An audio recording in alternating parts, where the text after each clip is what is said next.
Sumasailalim na sa fact-finding investigation ng Office of the Ombudsman ang ilang kongresista na idinadawit sa maanomalya umanong flood control projects. Kabilang dyan si dating House Speaker Martin Romualdez na posible raw irekomenda na pakasuhan ng plunder. Nakatutok si Joseph Moro. Mahiya naman kayo.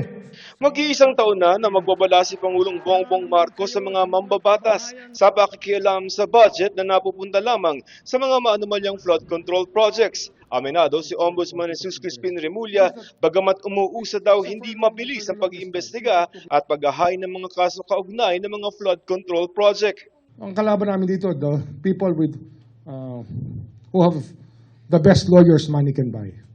Sa ngayon, bukod sa mga kasong plunder na naisampa na nila sa Sandigan Bayan laban sa dalawang senador na sina Senador Bong Revilla at Senador Jinggoy Estrada, may ilang mga kongresista na sumasailalim na sa fact-finding investigation ng Ombudsman.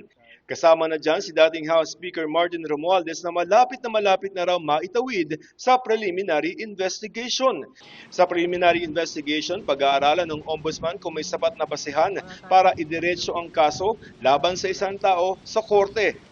Plunder ang posible makaharap na kaso ni Romualdez pero tumanggi muna si Remulla na sabihin kung ano ang mga ebidensya na basehan nito.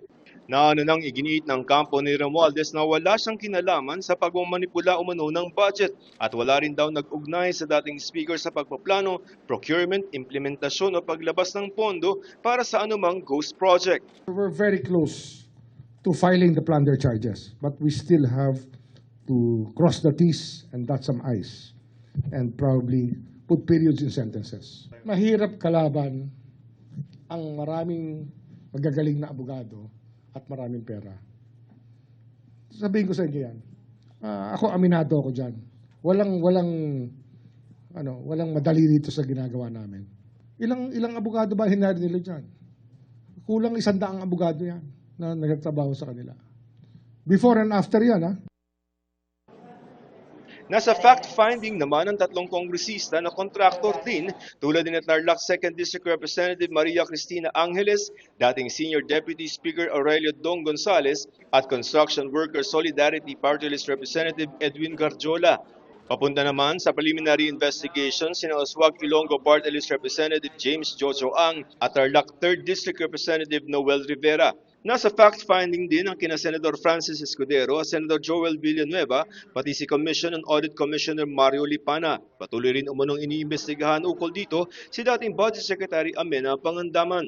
Batid daw ni Ombudsman Jesus Crispin Remulla na marami nang naiinip at naghahanap ng malalaking isda na kakasuhan. Pero sabi ni Remulla, Sistema ng batas natin yan eh.